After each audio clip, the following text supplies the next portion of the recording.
Hello children. So we just started lesson 6 My Childhood, and we have just seen that this has been taken from the Abdul Kalam's autobiography Wings of Fire, and he told about his family, his house, his childhood, and he also gave some descriptions of the Second World War, which had been broken out in 1939 when he was 8 years old, and he also sold tamarind seeds to a provision shop to get 1 anna, and after that suspension of train halt at Rameshwaram station, and he helped his cousin Samsuddin to distribute newspapers in Rameshwaram, and he got his first wages, for which he felt proud.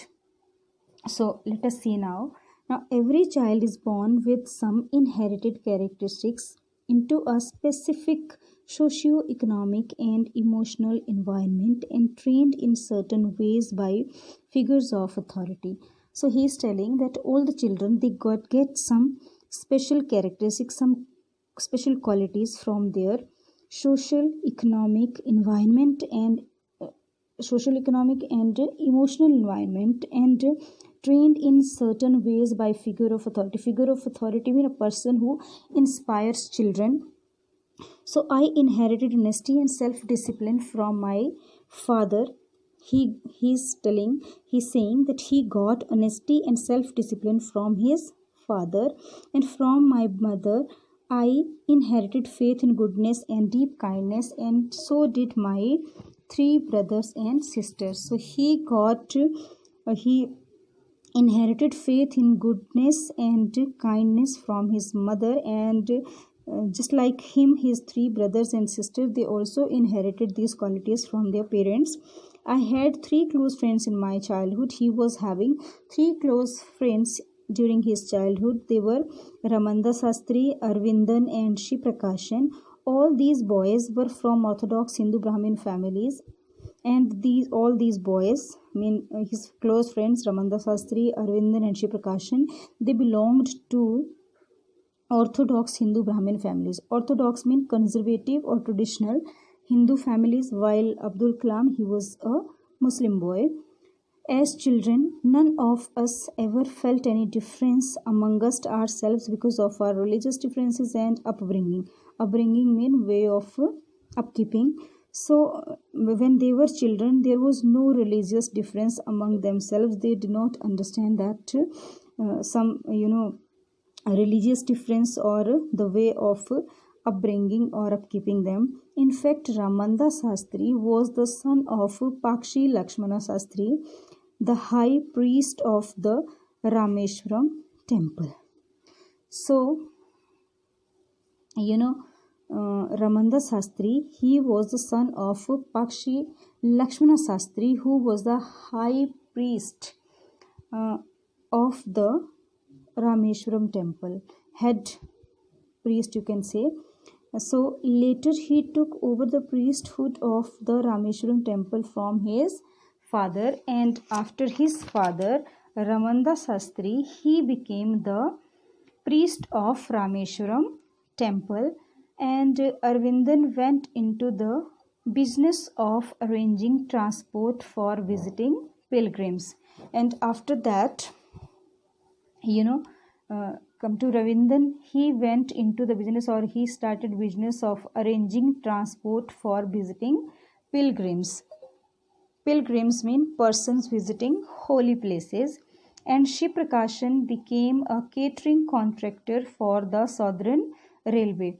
Catering means supplying of provision or supplying food and drink. So he started that business, or he became a contractor for arranging food and drink in the Southern Railways. During the annual Sri Sita Ram Kalyanam ceremony, our family used to arrange boats with a special platform for carrying idols of Lord from the temple to the marriage site situated in the middle of the pond called Ram Tirtha, which was near our house. So he's telling that this festival during annual Sri Sita Ram Kalyanam ceremony, this marriage of Ram and Sita, some function is there. So their family used to arrange boats with special platform for carrying idols, images of Lord Ram from the temple to the marriage site, and this marriage site, it was located in the middle of the pond called Ram Tirtha, and it was near Kalam's house. So events from the Ramayana and from the life of Prophet were the bedtime stories my mother and grandmother would tell the children in our family. So he's telling that when he was a child, or events from the Ramayana. So stories from Ramayana and prophet mean divine God man, you can say. These stories were told to them when they were children by his mother and grandmother. So one day when I was in the 5th standard at the Rameshwaram Elementary School, a new teacher came to our class. So when he was studying in 5th standard at Rameshwaram Elementary School, a new teacher came to their class, and I used to wear a cap which marked me as a Muslim, and I always sat in the front row next to Ramananda Sastri. So he was used to wear a cap as Muslims wear, so, and sat in the front row next to Ramananda Sastri. So he was sitting next to Ramananda Sastri in the front row, who wore a sacred thread. This is called Janeu. I think it's known to you. You can see in this picture, it has been worn here. So this new teacher could not stomach a Hindu priest's son sitting with a Muslim boy. Stomach here mean could not tolerate, could not adjust. So this new teacher, he did not like that a Muslim boy was sitting with a Hindu priest's son. So in accordance with our social ranking, as the new teacher saw it, according to that new teacher, I was asked to go and sit on the back bench. The new teacher, he asked Abdul Kalam to get up from the front desk and to sit at the last one. So, or back bench, you can say. I felt very sad, and so did Ramananda Sastri. So both the friends, Abdul Kalam as well as Ramananda Sastri, they felt very sad. He looked utterly downcast as I shifted to my seat in the last row. Downcast mean sad. So when Abdul Kalam, his seat was shifted to the last row, his friend Ramananda Sastri, he felt very sad or depressed, you can say.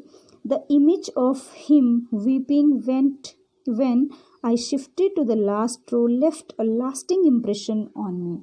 So when Kalam was shifting to the last row, and the face of his friend Ramananda's face, that was weeping face of his friend, it just left a lasting impression on him, lasting, which will never end.